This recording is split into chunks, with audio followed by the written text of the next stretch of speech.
Lu punya duit, lu punya kuasa, udah tenang lu, nggak usah mikirin cuan sama gue. Tai.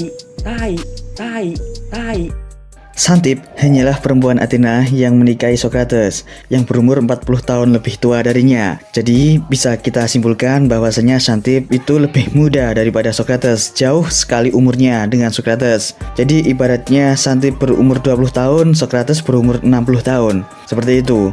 Pekerjaan Socrates saat itu hanyalah keluyuran, berjalan mengelilingi setiap sudut kota sambil bertanya tentang kebenaran pada setiap entitas yang ditemuinya. Jadi pekerjaannya hanyalah keliling-keliling dan cari teman ngopi, teman berdiskusi, teman ngobrol untuk menanyakan apakah bumi itu bulat, apakah bumi itu datar, dan sebagainya.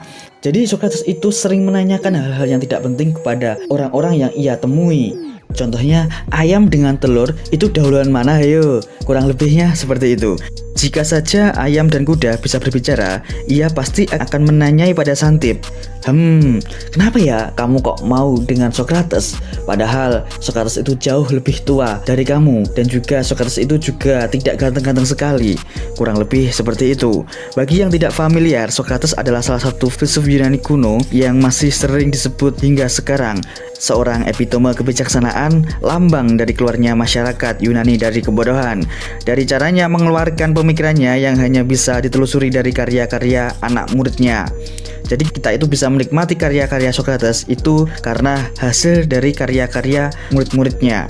Murid-muridnya tersebut yaitu Plato, Aristophanes, Aristoteles, dan Xenophon. Ia dikenal oleh dunia sebagai seorang filsuf yang bijaksana dan humoris. Dia senang berdiskusi dan berbicara dengan orang-orang dengan metode yang ia namakan meiotika techne atau seni kebidanan. Ia akan berdialog dengan siapapun yang ia temui dengan tujuan untuk menguji pengetahuan lawan bicaranya sehingga mereka bisa mendapatkan pengetahuan yang sejati. Akan tetapi seperti yang saya katakan sebelumnya, hanya itu yang ia lakukan. Ia tidak memiliki pekerjaan yang menghasilkan uang dan juga tidak pernah berusaha memberikan makanan yang layak untuk keluarganya. Semua yang ia lakukan hanyalah perwujudan tindak egois untuk memvalidasi bahwa ia adalah manusia yang paling bijak, yang justru menunjukkan yang sebaliknya. Dalam beberapa kasus sastran tidak akan menemukan anekdot yang menggambarkan Socrates disiram seember air oleh Xantippe ketika ia pulang dengan tangan kosong tanpa makanan dan uang. Tragedi inilah yang mempelopori lahirnya kutipan legendaris yang dikutip berikut ini. Dengan segala cara, menikahlah. Jika kau mendapatkan istri yang baik, maka kau akan berbahagia. Jika kau mendapatkan istri yang buruk, maka kau akan menjadi filsuf. Nah, kurang lebih seperti itulah kutipannya.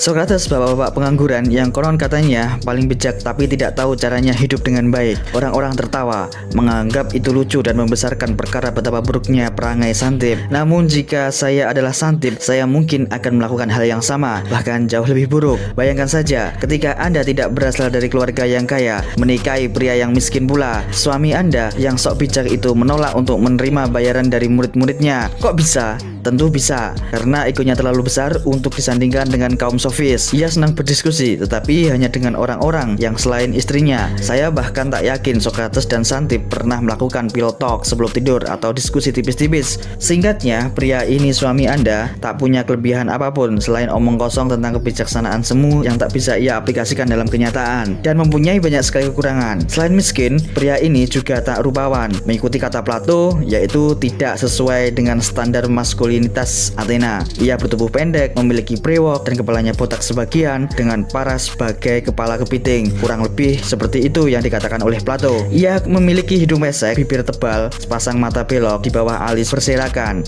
Heran sekali kenapa Xantippe mau menikahinya. Penggambaran detail ini bisa Anda dapatkan dari buku Simposium karya Plato. Saya membaca edisi tahun 1991 yang diterjemahkan oleh Walter Hamilton. Ketika Socrates didakwa di pengadilan atas pengingkaran dewa-dewa, penyulutan pertentangan terjadi pada kaum muda, timbul perusakan jaringan sosial masyarakat Athena, juga menjadi seorang manusia yang hendak membongkar perut bumi dan menyelidiki langit, serta penyebaran kesesatan dan retorika dengan argumen lemah untuk menyalahkan pandangan umum. Ia dihadapkan dengan dua pilihan, meninggalkan ajaran filosofisnya dan juga kota Athena atau mati. Ia memilih mati dan menegak racun. Tak ada sedikit pun terlintas bagaimana nasib Xantippe. Tak ada sedikit pun terlintas bagaimana nasib Xantippe dan tiga orang anaknya setelah kematiannya ketika ia memilih pilihan itu, yang artinya pria ini tak punya cinta di hatinya. Sudah begitu pun Xantippe masih saja histeris ketika Socrates melakukan aksi bunuh dirinya. Menyedihkan, orang-orang pada masa itu, Socrates khususnya, hanya berpikir bahwa perangai wanitalah yang menentukan kebahagiaan rumah tangga. Padahal kedua pihak jelas memiliki peran.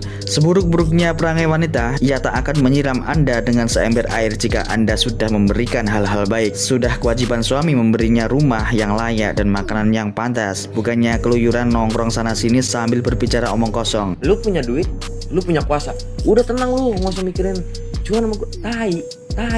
Tai.